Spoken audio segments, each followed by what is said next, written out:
state, and I love the people of this state. And thank you for being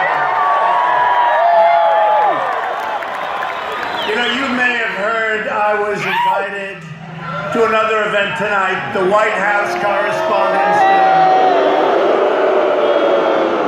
But I'd much rather be in Washington, Michigan than in Washington.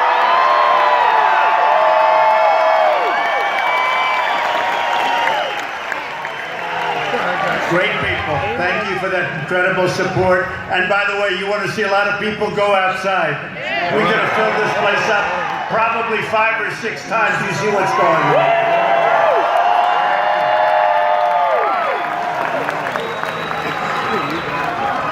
This is a beautiful building, but I said, couldn't you have gotten one larger? That would be nice. But you know the expression, you're inside, so you may. Good real estate. Tonight we're especially honored to be joined by your really great friend of mine and a great Attorney General, the next Governor of Michigan, Bill Schuette. Where's Bill? Bill!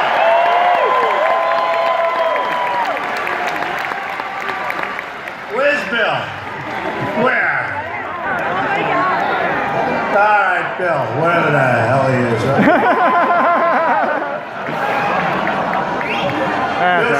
We're not that thrilled with him either. We also welcome members of Congress, Paul Mitchell, Jack Burton, and John Molinar. Where are they? Thank you, fellas. These are great people. And I want to thank Chris McAnally and the Total Sports Park team for hosting us tonight. Thank you. I wish you could have given us a larger arena, but what are you going to do, right? Thank you, fellas. Finally, we have to thank a very special person in all of our lives because... Mom? He shouted out, Melania. There's Trump.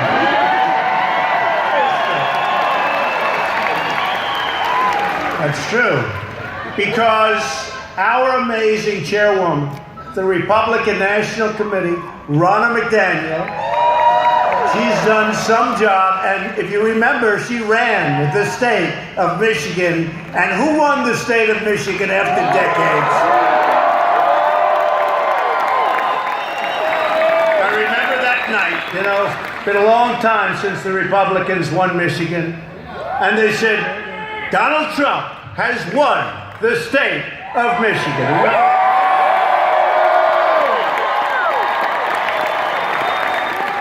And we won a lot of other states also. That was some night. So I want to thank Ronna for the great job that she really has done. She's done it literally right from the beginning. In fact, when we needed somebody over at the RNC, I said, get that woman that ran Michigan. We need to elect more Republicans so we can protect our cities, defend our borders, grow our economy, and continue to make America great again. And that's what we're doing. We're doing some job. We're all doing it together. But you see what's happening with regulations, with massive tax cuts, with judges. We're appointing judges like, I guess, never before has anything happened like what we're doing on great conservative Republican judges. We're setting records, and by the time we finish, I think we will have the all-time record. You have no idea how important that is. And then, of course, we have Justice Gorsuch, who's been fantastic. Woo! Fantastic. Everyone here tonight is united by the same timeless American values.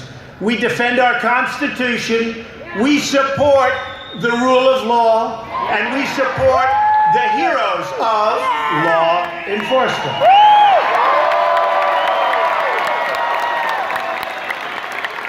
We have pride in our history and respect for our great American flag. Yes, sir. We defend our flag, and we honor our flag. And our bus. And if others honored our flag, they'd be a lot better off, wouldn't they? We put our hands on our hearts for the Pledge of Allegiance, and we do that proudly. And we stand for the national anthem.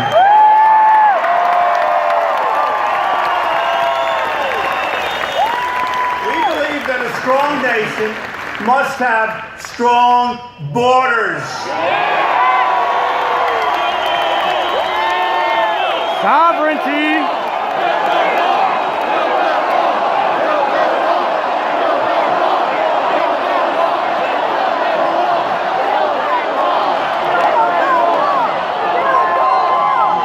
Are you watching that mess that's going on right now with the caravan coming up?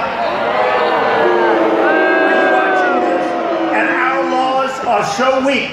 They're so pathetic. Given to us by Democrats. They're so pathetic. Nancy Pelosi, Chuck Schumer.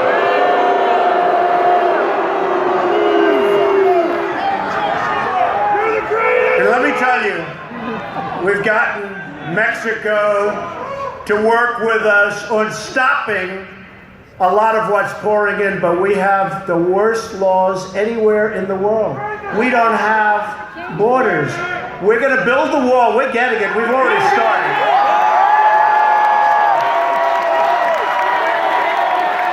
You know, it's funny. So San Diego, they're being just overrun. Great place. But they're being overrun by people pouring. So they're begging us for a wall. So we have the money. It's all funded in San Diego. And those people really want it. And I said, let's not do it there. Let's let them put pressure on Governor Jerry Brown.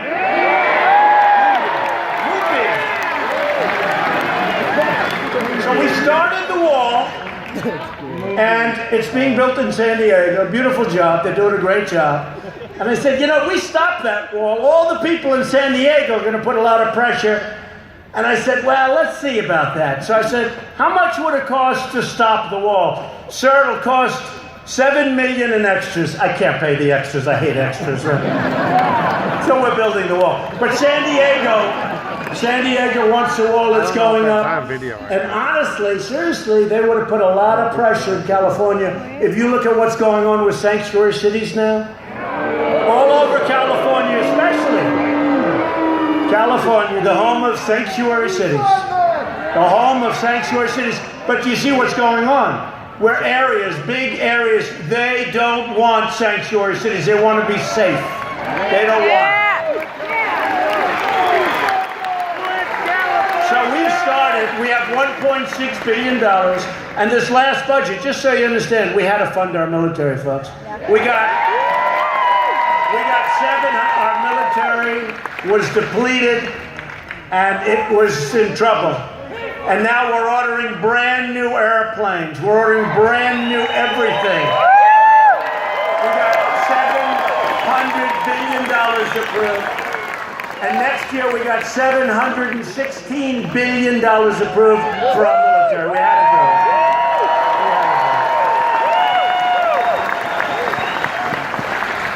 And General Mad Dog Mattis could not be happier.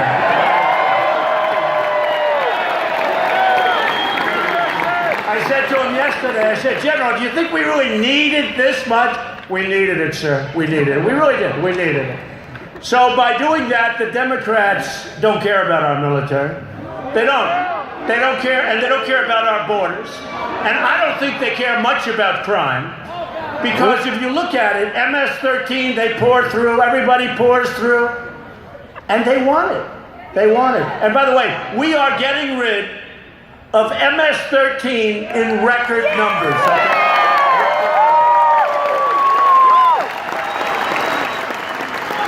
The liberal politicians who support criminal aliens, and they support them far over American citizens, Nancy Pelosi and her gang. They've got to be voted out of office. They've got to be voted out of office. And you have a senator in this, Senator Debbie Stabenow. Don't forget Peters. She voted against Kate's law. She voted against tax cuts. She votes against borders. She wants people to flow into the country, and you people just keep putting her back again and again and again. Not us! Not us! So you got to get to the polls. They didn't show up. And we have some great people running. The primary is going to be over with soon, but we have some great people. And honestly, if you want the borders to be secure, if you want to keep those big tax, how have you done with the tax cuts, by the way? Cuts, the jobs that have been created, the jobs, unemployment. Let me tell you, our country is doing great. You know, the stock market, which is not really the all-time indicator, because the country's actually doing much better than the stock market, but the stock market is up almost 35% since the election.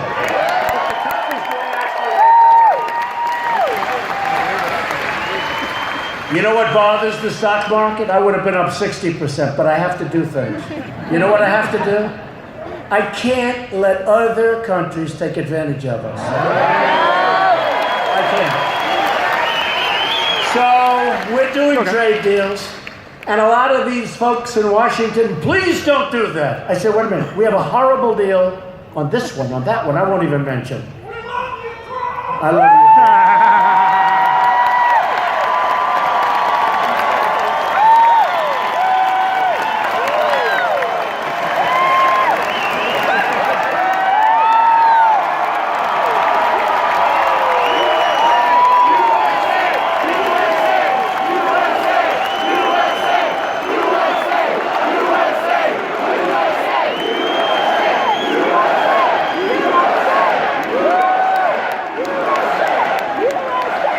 So we have to renegotiate these deals. If you look at China, last year with China, and look, he's been of great help, President Xi. He's a friend of mine, but he likes China, I like the USA. But you know what? He's been a great help on the border with North Korea, and a lot of good things are happening there. A lot of good things. I'm not going to give you what's going to actually happen, because we don't really know. But I'll tell you one thing, we're not playing games, and I remember, you know, it was very rough 3-4 months ago.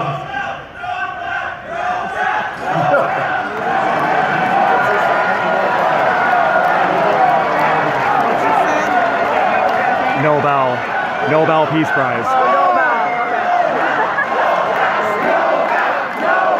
Nobel.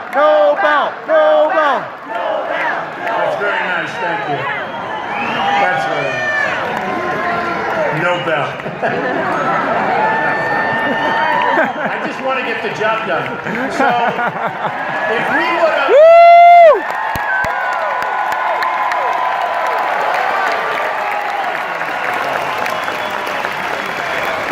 If we would have said where we are today from 3 or 4 months ago, remember they were saying, he's going to get us into nuclear war, they said. No. Strength is going to keep us out of nuclear war. That's right.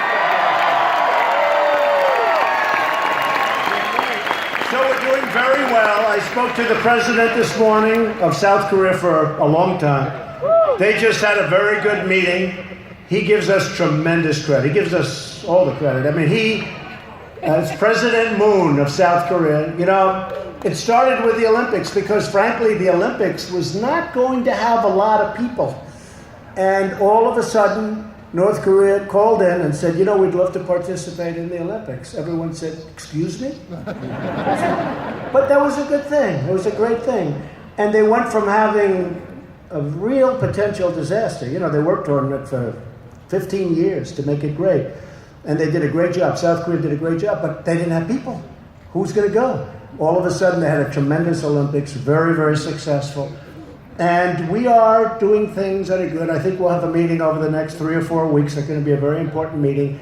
The denuclearization of the Korean Peninsula of North Korea.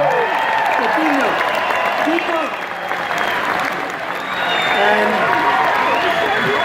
But we'll see how it goes. And again, whatever happens, happens. Look, I may go in, may not work out, I leave. I'm not going to be a John Kerry who makes that horrible landing. One of the worst deals. I mean, how do you make a deal like that? $150 billion, $1.8 billion in cash. You know what that is? And you know what they got? They got nothing. They got nothing. So we're going to have, hopefully, a very successful negotiation over the next 3 or 4 weeks. And we'll be doing the world a big favor. Let's see how it goes. I think we'll do fine. I think we'll do just fine.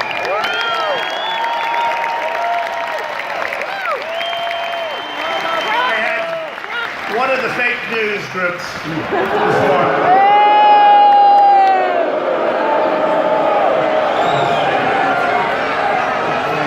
They were saying, what do you think President Trump had to do with it? I'll tell you what. Like, how about everything?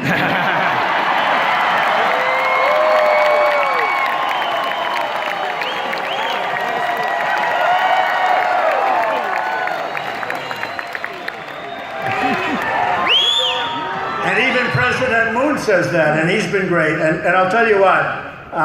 It's going to be an interesting period of time. We had a very interesting thing happen over the last few days. Senator John Tester of a really great place, Montana, who voted, by the way, in favor of sanctuary cities, who's weak on the border, didn't vote for tax cuts. He took a gentleman who is a truly high-quality human being, and what they said about him, what they said about this great American doctor, Ronnie Jackson, an admiral in the Navy. He served 3 presidents. President Obama said he was fantastic. President Bush said he was fantastic. I say he's fantastic. This is a high-quality individual like they would love in Montana. And Tester started throwing out things that he's heard. Well, I know things about Tester that I could say too.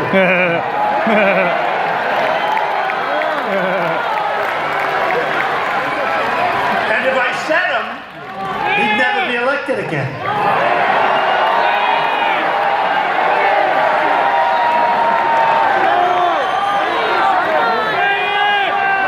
And it was sad because I watched Dr. Jackson, Admiral Jackson.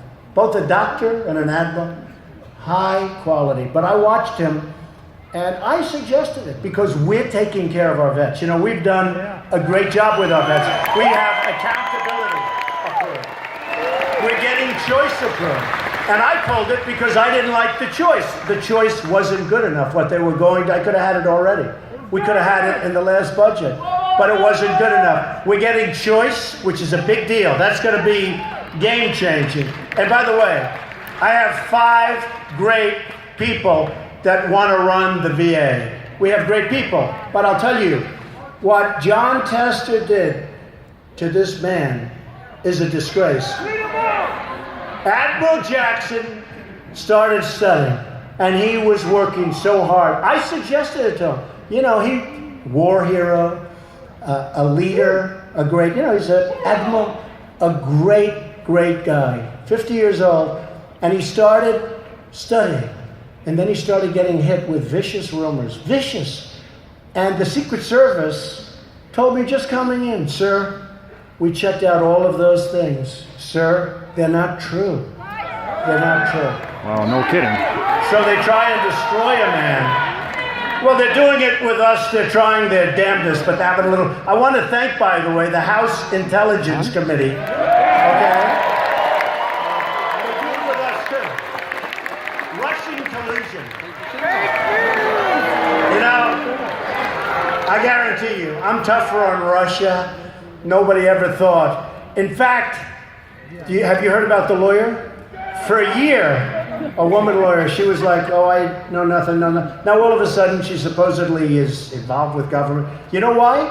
If she did that, Are you really? Because Putin and the group said, you know, this Trump is killing us. Why don't you say that you're involved with government so that we can go and make their life in the United States even more chaotic? Look at what's happened. Look at how these politicians have fallen for this junk. Russian collusion. Give me a break. I'll tell you, the only collusion is the Democrats colluded with the Russians, and the Democrats colluded with lots of other people. Take a look at the intelligence agencies. And what about Comey? You watch him on the interviews?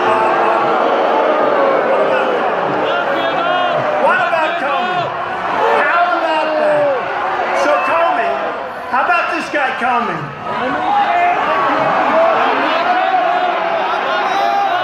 He said the other night, the fake, dirty dossier, he said the other night on Fox, he said very strongly, no, I didn't know that it was paid for by the Democrats and Hillary Clinton. How about that? They start something based on a document that was paid for by the DNC and Hillary Clinton. Honestly, folks, let me tell you, it's a disgrace. We got to get back down to business. It's a disgrace what's going on in our country. And they did that to Admiral Jackson. They're doing it to a lot of people. Innuendo. You know, in the old days when the newspapers used to write, they put names down. Today they say, sources have said that President Trump, sources. They never say who the source is. They don't have sources. The sources don't exist in many cases. They don't have sources, and the sources in many cases don't exist. These are very dishonest people, many of them. They are very, very dishonest people. Fake news.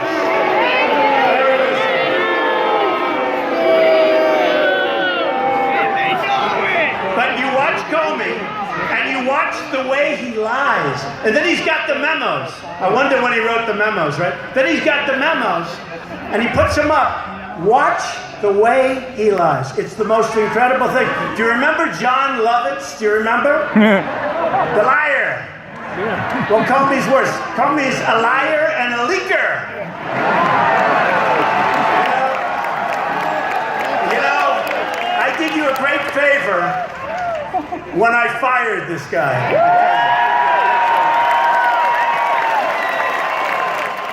Because when you look at what was going on at the top of the FBI, it is a disgrace, and everybody in this room understands it. The lovers, the two lovers, right? Lisa and Strzok.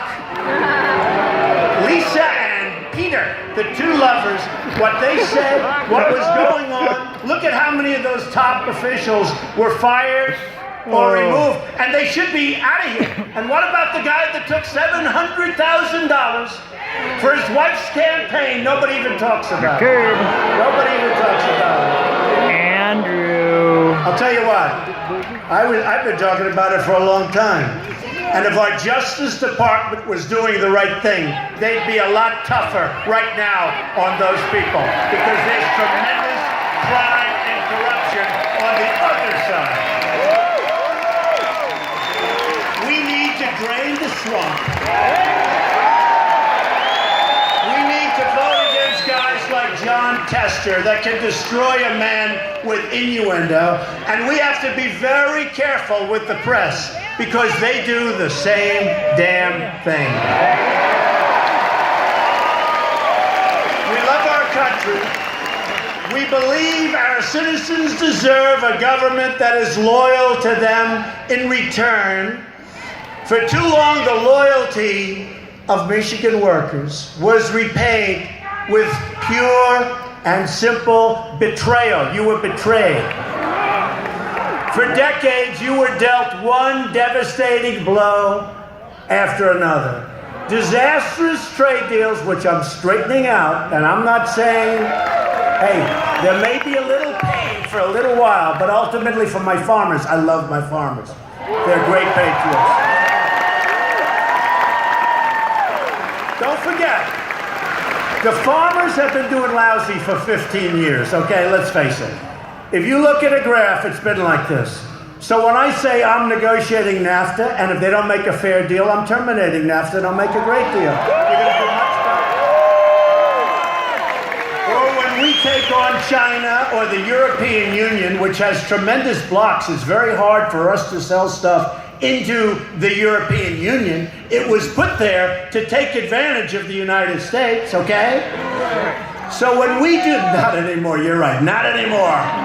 We told them that yesterday, actually. It fit the same words. Not anymore, those days are over. But we've got to open up these markets. It's not fair. Don't forget, with China and President Xi, when he was at Mar-a-Lago 6 months ago, I said to him, would you do me a favor? Would you take our cattle? Because you remember in 2000, they ended. They wouldn't take our cattle for whatever reason. But they didn't take cattle. After a short discussion, he said, I will. So the cattle is now going to China. And plenty of other things. And he said last week in a speech, he is going to start opening up China. But it's not enough. It's not enough. When we lose $500 billion a year, and that's in a trade deficit, when we lose hundreds of billions of dollars in intellectual property theft, not only China, but others, we have to stop it. We can't allow this to happen. So in a certain way, I call people patriots, because it's short term, you may have to take some problems. That's right. Long term, you're going to be so happy. You're going to be so happy. We're going to get it opened up. Oh, we're not doing business with each other. No pain, no gain. Right?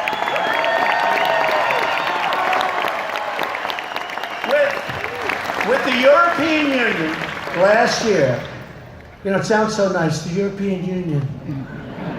You know why? I mean, they literally did, like I said, they formed to take advantage of the United States. And I don't blame them. You know what? I don't blame them. I don't blame President Xi. I don't blame Prime Minister Abe of Japan. I don't blame the heads of these countries for taking advantage of us. I blame past presidents and past leaders.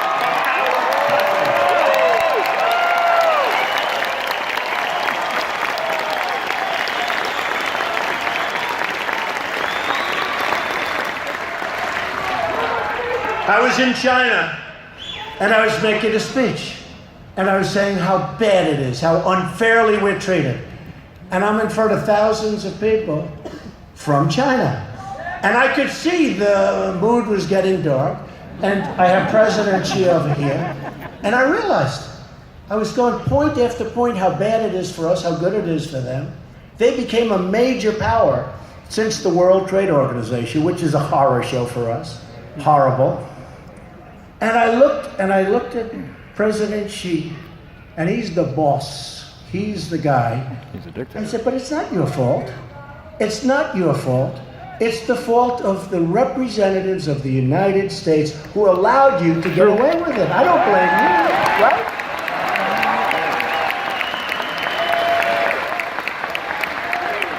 I don't blame you. And it went out, and that's the way I feel about it. I told Abiy the other day, Prime Minister, great guy. They send us millions of cars. We send them wheat, and they don't take it. They don't even want it. We send them cattle. You know what they do? They charge us 50%. 50% when we send them cattle. 35% on farm products, but they don't take many because their farmers don't want it. So they're not taking your product.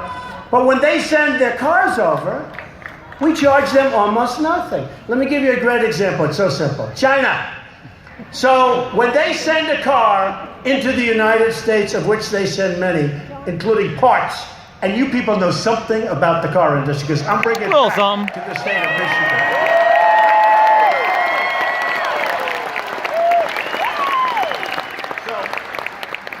So I'm bringing it back. And, you know, Chrysler's moving back to Michigan from Mexico. You saw that. Some of you are beneficiaries of that one.